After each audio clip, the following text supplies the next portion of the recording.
안녕하십니까 여러분, 골방묵상의 마이클입니다. 오늘은 마가복음 1장 16절로 20절에 있는 말씀을 함께 여러분들과 묵상하고 나누기를 원합니다. 먼저 하나님의 말씀을 읽고 시작하도록 해보겠습니다. 갈릴리 해변으로 지나가시다가 시몬과 그 형제 안드레가 바다에 금을 던지는 것을 보시니 저희는 어부라. 예수께서 가라사대 나를 따라오너라. 내가 너희로 사람을 낚는 어부가 되게 하리라 하시니 곧 그물을 버려두고 좇으니라. 조금 더 가시다가 세베대의 아들 야고보와 그의 형제 요한을 보시니 저희도 배에 있어 그물을 깁는데 곧 부르시니 그 아비 세베대를 삭군들과 함께 배에 버려두고 예수를 따라가니라. 네, 이제 예수님께서 공생애를 시작하셨습니다. 공생이라는 말은 공중을 위한 봉사의 생애를 시작하셨다. 그런 뜻이죠. 예수님께서 전하신 메시지는 대체로 천국이 가까웠다. 하나님의 나라가 가까이 왔다는 것과 또 회개하고 복음을 믿으라는 것, 그것들이었습니다. 이제 예수님께서 이 사역을 갈릴리 지역에서 시작하시는데 혼자 하시는 것이 아니라 제자들이라고 부리는 일단의 무리들을 확충해서 또 모아서 함께 이 일을 하시기 시작하셨던 것입니다. 그래서 이번 본문에서는 4명의 제자를 부르시는 장면이 나와 있습니다. 안드레와 또 시몬이 나오고요. 그 다음에 세베대의 두 아들 요한과 야고보를 예수님께서 부르시는 장면입니다.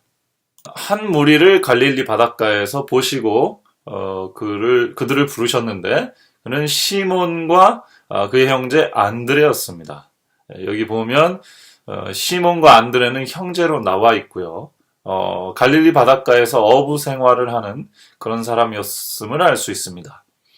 예수님의 활동 무대도 갈릴리 바닷가이셨죠. 예수님께서는 유대 지역, 그러니까 이스라엘의 좀 중부, 남부 지역인 예루살렘에서 동쪽으로 좀 얼마 멀지 않은 요단강가의 유대 광야에서 침례받으시고 세례 요한에게 세례를 받으시고 그 다음에 광야에서 시험을 받으시고 갈릴리 지역으로 돌아오셨습니다. 갈릴리는 이스라엘의 북부에 있는 갈릴리 호수 혹은 갈릴리 바다 지역이거든요. 그 지역에서 예수님께서는 공생애를 시작하셨던 것입니다. 그러다 보니까 물이 있다 보니까 그 갈릴리 바다 주변에는 당연히 물에서 나는 수산물로 생계를 꾸려가는 그런 사람들이 있었습니다. 그 중에 이 베드로, 시몬이라고 하는 베드로와 안드레 형제들이 둘이 같이 이 고기를 잡는 그 일을 하고 있었던 걸로 보입니다. 자, 두 번째 무리는 세베대의 가족입니다. 이 세베대는 야고보와 요한이라는 이 형제의 부모님이겠죠.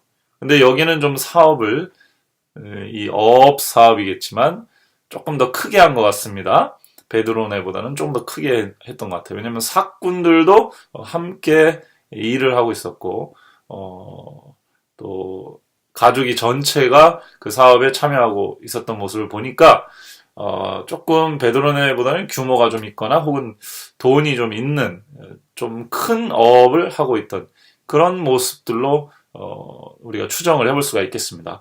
어쨌든 이 형제 베드로와 안드레 형제와 야고보와 요한 형제를 예수님께서 제자로 부르시는 그런 장면이 나타나 있는 오늘의 본문이 되겠습니다. 자, 여기서 우리가 주목해 봐야 될 한 가지는 어떻게 이 제자들, 4명의 제자들이 예수님의 부르심에 곧바로 응해서 따라갈 수 있었느냐는 것이죠.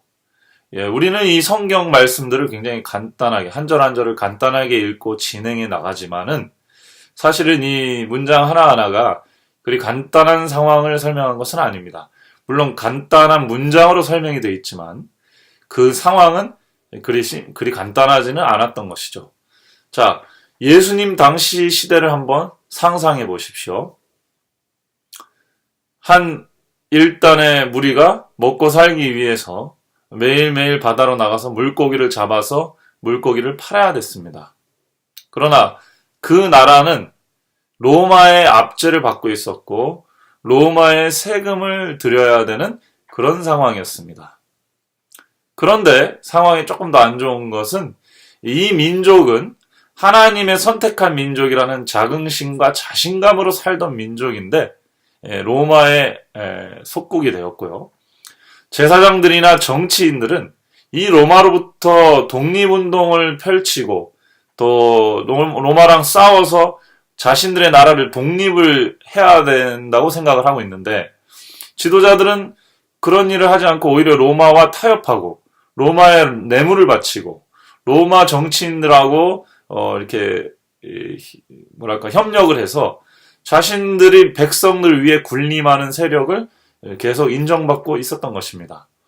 그래서 생각이 있는 일반 시민들이라도 서민들이라도 조금 생각이 있고 세상 돌아가는 것을 볼 줄 아는 사람들이면 마음속에 다들 분노라든지 불만이라든지 또 이렇게 억눌린 심정들이 다 있었을 것입니다. 이 베드로 형제도 마찬가지고 세베대의 두 아들도 마찬가지고 이들이 나중에 이제 다른 복음서의 설명들에 의하면 이들의 성격들이 그렇게 온순한 성격들은 아니었던 걸로 설명이 되어 있습니다. 이 말은 무슨 말이냐? 이들은 당시에 단지 어부살이로 만족할 수 없는 성정을 갖고 있는 이 성격을 갖고 있는 사람들이었습니다. 그래서 문장을 자세히 살펴보시면 예수님께서 그들이 물고기를 잡고 있는 모습 또 그들이 그물을 깁고 있는 모습을 유심히 살펴보시고 그들에게 다가가서 그들에게 자신과 뜻을 같이 하겠느냐고 권유하신 것으로 나옵니다. 그러니까 한마디로 하자면 예수님의 부르심에 뭔가 특별한 게 있어서 따랐다기보다는 그들의 마음이 이미 뭔가 이 세상을 위해서 뭔가 때가 다 됐는데 무슨 일인가는 일어나야 될 때가 됐는데 그 일을 좀 이루기 위해서 소위 말해 대의를 위해서 한번 뭔가를 뜻을 일으켜서 일을 해보고자 하는 뜻들이 있는 사람들을 예수님께서 부르신 겁니다. 물론 이들은 교육받지 못했고 또 계층적으로 그렇게 높은 계층의 사람들은 아니었습니다마는 그들의 마음속에는 뭔가 세상이 이렇게만 돌아가서는 되지 않는데 뭔가 새로운 부음이, 새로운 일이, 뭔가 새로운 세상에 와야 되지 않겠는가 라는 꿈을 꾸고 있었던 사람들, 거룩한 불만을 갖고 있던 사람들을 예수님이 가서 그들의 그 마음을 건드려서 그들과 예수님이 함께 동역을 할 수 있는 도전을 할 수 있도록 그렇게 예수님께서 그들을 부르셨다는 사실을 우리가 생각해 볼 수가 있는 것입니다. 자, 그 다음으로 생각해 볼 수 있는 것은 이들이 예수님에 대해서 과연 알고 있었느냐라고 하는 부분이죠. 이들은 예수님에 대해서 모를 수가 없었습니다. 전승에 의하면 예수님은 갈릴리 지역에서 공생애를 시작하시고 자신이 이제 목수 출신이시니까 움막 같은 거, 오두막집을 하나 져놓고 거기를 기점으로 돌아다니면서 활동을 하셨던 것으로 나오거든요. 자, 30세의 젊은 목수가 무슨 큰 일을 이루겠다고 선언을 하면서 집을 들판에 나무로 된 집인지 하여튼 나뭇잎으로 된 집인지 움막 같은 걸 하나 져놓고 거기에서 살면서 돌아다니면서 백성들에게 가르침을 전하고 아픈 사람은 치유하고 병든 자들은 위에 기도해주고 하는 공중봉사를 하시는 일을 하십니다. 그래서 당신 왜 그렇게 사느냐? 라고 그 당시에 사람들이 물어보면은 하나님의 나라가 가까웠기 때문입니다. 라고 대답을 했을 것입니다. 그리고 이 예수님에 대한 소문은 유대 지역에서부터 지금 갈릴리 지역까지 그 소문이 만연하게 이제 퍼지기 시작했던 것이죠. 젊은 선생인데 그의 말과 그의 행실에 뭔가 이전의 지도자들, 종교 지도자들이나 정치 지도자들하고는 다른 권위와 힘과 확신과 플러스 사랑이 느껴졌던 것이죠. 그래서 예수님의 활동은 예수님이 혼자 시작을 하셨더라도 당시 갈릴리 지역에서는 그 활동에 대한 소문을 듣지 못했을 리가 없는 것입니다.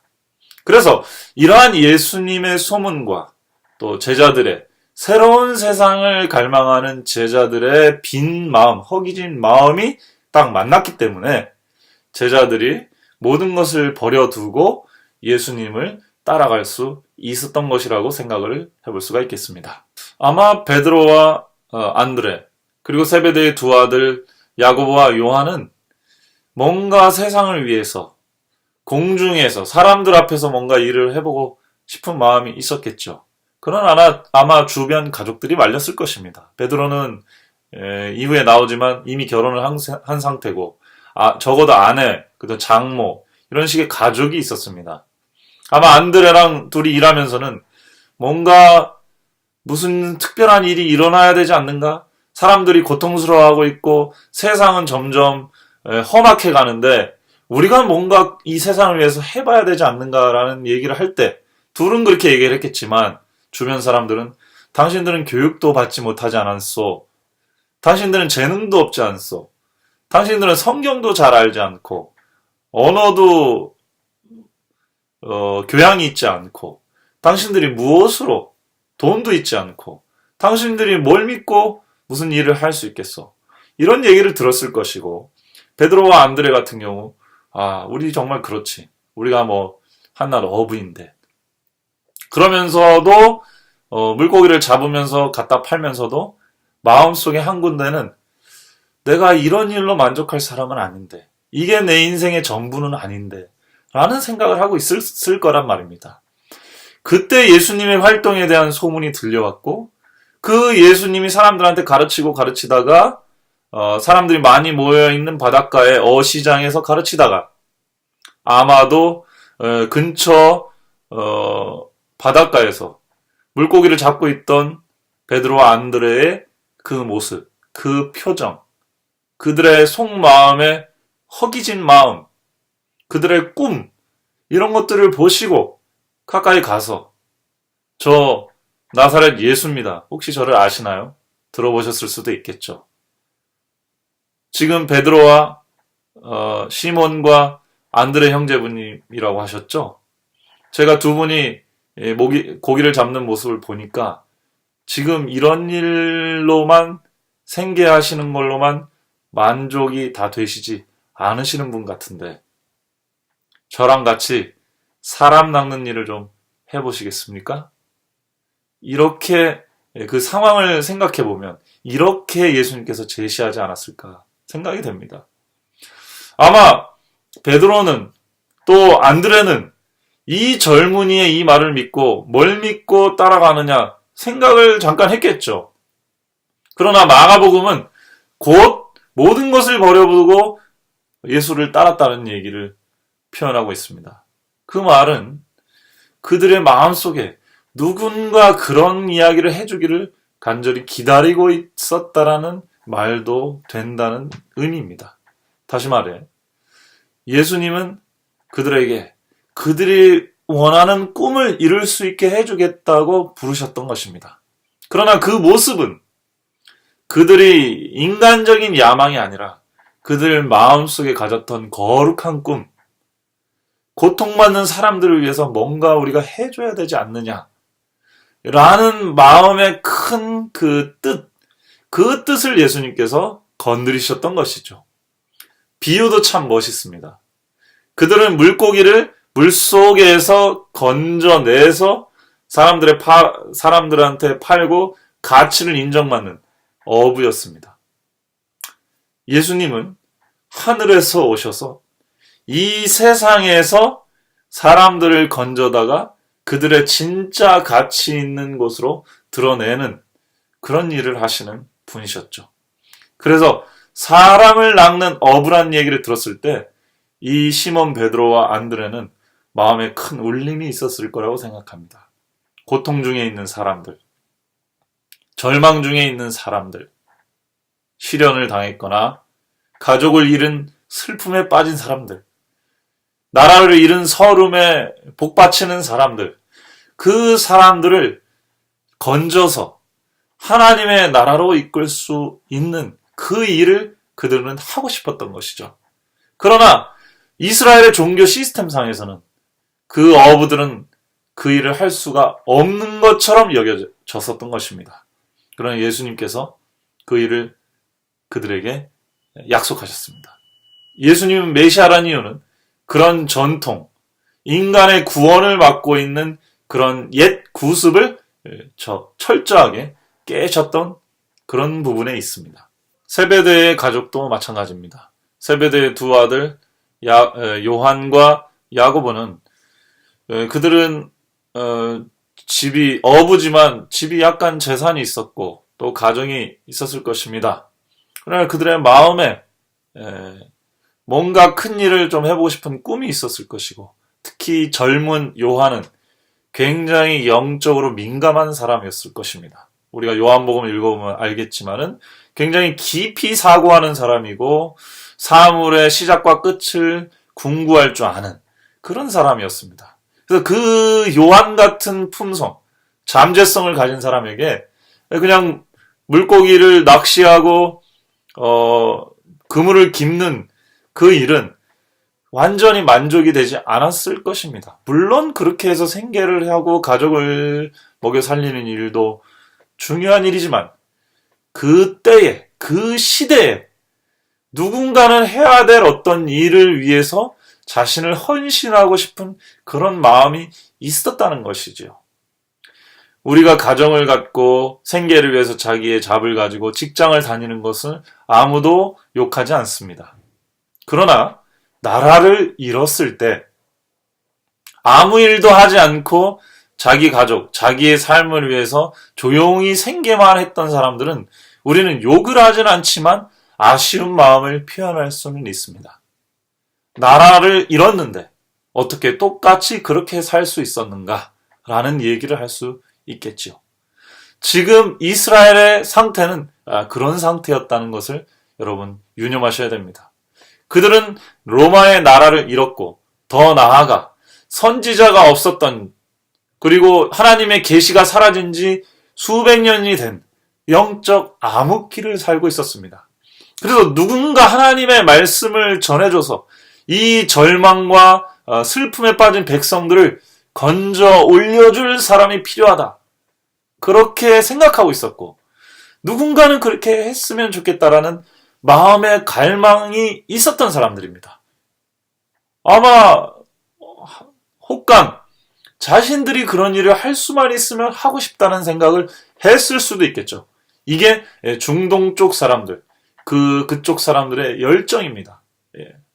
뭔가 더 나은 삶을 위해, 더 나은 상황을 위해, 지금 이 시대의 정황을 돌파하기 위해 뭔가를 좀 했으면 좋겠다라는 열정들이 있는 사람들이었거든요. 예수님은 그 공적 봉사를 위해 자신의 삶을 포기하고 공적인 삶의 상징인 허름한 오두막을 들판에 하나 지어놓고 날이면 날마다 나와서 어려운 사람들 또 슬픔에 빠진 사람들을 위로하고 격려하고 그들에게 하나님의 나라가 가까이 왔으니 절망하고 포기하지 말라고 메시지를 전하고 아픔 가운데 있는 사람 또 귀신 들린 사람들에게 영적인 에너지를 보태줌으로써 그들이 그 어려운 상황에서 일어날 수 있도록 당시의 지도자들이나 제사장과 서기관들이 하지 못하던 그러나 민중은 정말로 필요한 영적인 서비스를 예수님은 하고 있었던 것이죠. 예수님의 그런 모습이 이 새로운 시대를 갈망하는 베드로와 시몬 베드로와 안드레 그리고 요한과 야고보의 귀에는 아마 가능성, 신락 같은 가능성으로 와닿았을 것이고요. 그 예수님이 자기들에게 직접 찾아와서 내가 여러분들을 사람을 낚는 어부가 되게 만들어주겠습니다. 당신들은 지금 물고기를 낚으면서 살기에는 너무나 아까운 그런 가능성을 지니고 있는 사람들입니다. 저와 함께 가시겠습니까? 저와 함께 이 백성들을 위해 목자 없는 양떼처럼 버려진 방황하는 이 백성들을 위해 저와 함께 그들을 돕고 섬기는 일을 하러 가지 않겠습니까? 누가 우리에게 권위를 주지 않아도 하나님께서 우리에게 그런 일을 하라고 명하셨습니다. 제가 여러분들을 그런 일을 할 수 있도록 만들어 드리겠습니다. 예수님께서는 이렇게 그 4명의 예수님의 첫 제자들을 부르셨던 것입니다. 그러나 여기서 저희가 오해하지 말아야 될 부분이 하나 있습니다. 그것은 이들이 베드로와 안드레 또 야고보와 요한이 가족을 버리고 모든 재산을 버리고 다 예수님을 따랐다고 하니 우리도 지금 당장 직장을 버리고 가족을 버리고 예수님을 따라가야 된다라고 극단적으로 해석해서는 안 될 것입니다. 일단 그런 걸 다 버리고 따라간들 어디로 우리가 갈 수 있겠습니까? 물론 어떤 분들은 선교지로 아프리카나 동남아시아의 선교지가 하나님께서 자기를 그런 쪽으로 부른다 해서 모든 것을 정리하고 가시는 분들도 있습니다. 물론 우리도 그렇게 할 수 있겠죠. 거기에 하나님의 부르심이 있다고도 우리가 생각할 수 있겠습니다. 그러나 좀 더 본질적인 이 메시지에 우리가 집중을 해야 될 것입니다. 우리가 있는 삶의 현장에서 하나님은 우리를 어떤 제자가 되기를 원하시는가? 사람을 낚는 일은 사람들 속에서 할 수 있습니다. 우리는 사람들 속해서 살고 있습니다. 아무도 사막에서 산중에서 혼자 살 수 없습니다. 혹 선교를 하려면, 정말 예수님을 따르는 삶을 살려면 혼자 은거에서 사는 삶은 그 길이 아닙니다. 예수님께서는 사람들 가운데서 살면서 사람들을 낚는, 사람들을 건져 올리는 그런 일을 하셨고, 그런 일을 하는데 많은 사람들이 동참하기를 원하셨습니다. 예수님께서 오늘날 사람을 낚는 어부를 만들어주겠다는 말씀을 제자들뿐만 아니라 오늘날 우리에게도 하시는 것입니다. 그 일에 필요한 것은 우리가 모든 재산을 다 정리하고 가족을 버리고 예수님을 따라가는 것이 아닙니다. 오늘날 이 시대의 필요는 무엇인가? 그리고 하나님의 나라는 어디 있는가? 예수님이 우리 안에 하나님의 나라를 세워주시는 분으로서 오셨다면 오늘 우리는 하나님의 나라가 무엇인지를 알고 그 하나님의 나라로 사람들을 이끌어 올리는 일을 할 수 있을 것입니다.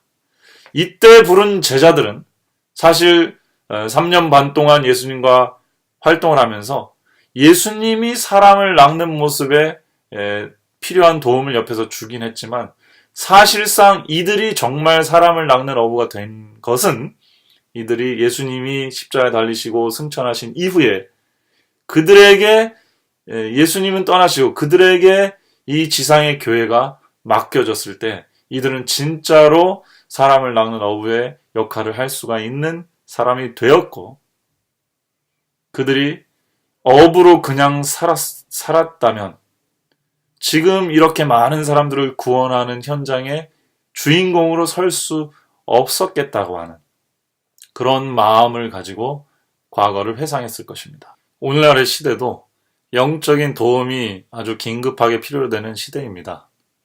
예수님의 시대에 못지않게, 아니 오히려 더 많은 사람들이 영적으로 정신적으로 고통받고 있습니다. 그 고통을 느끼는 사람, 그들의 신음소리를 아파하고 같이 느끼는 사람은 사람을 낚을 어부가 될 준비가 되어 있는 것입니다. 이제 필수적으로 필요한 것은 예수님께 우리가 우리 자신을 드리는 것이죠. 예수님과 함께 동역하는 것입니다. 예수님의 사랑이 우리 마음속에 올 때 하나님의 나라, 복음은 이루어질 것이고 하나님의 나라를 경험한 사람들은 아직 하나님의 나라를 경험하지 못한 사람들에게 대한 사랑으로 이 봉사를 시행하게 될 것입니다. 이것이 기독교 성경이 말하는 제자됨의 원리가 되겠습니다. 오늘날 우리들 속에 거룩한 꿈을 꾸는 사람들이 계시다면 하나님께서 반드시 여러분들을 사용하실 것입니다. 우리가 우리 스스로 생각한 것보다 더 영적으로 높이 성장할 가능성이 있습니다. 예수님은 우리 속에서 그런 영적인 거인이 될 가능성을 보고 계시는 것입니다. 그런 열망이 있으신 분들은 예수님께서 찾아오실 것이고 반드시 사람을 낚는 어부가 될 기회를 주실 텐데 그 기회를 잘 잡으시고 하나님과 함께 동행하는, 동역하는 그런 귀중한 사역의 역사를 직접 경험하게 되시기를 진심으로 바랍니다. 사랑이 많으신 저희들의 아버지 하나님, 부족한 저희들을 하나님의 자녀로 불러주셔서 진심으로 감사합니다. 또한 이 어려운 시대에 저희들을 주님의 제자로 불러주셔서 진심으로 감사드립니다. 제자들의 그 허기진 마음, 좌절된 꿈을 일으켜 세우시고 하나님 나라를 위해서 귀중한 제목으로 사용해 주셨던 예수님, 오늘날 저희도 부족한 사람들이지만 자격도 없고 권위도 없는 사람들이지만 주님의 사랑으로 채워주셔서 저희를 주님의 사랑을 증거하는 귀한 제자들로 삼아 주시옵소서. 낚아야 될 사람들이 너무나 많습니다. 그들을 낚을 수 있는 주님의 사랑의 그물 저희들에게 허락해 주시옵소서. 우리 구주 예수님의 이름으로 간절히 기도드립니다. 아멘.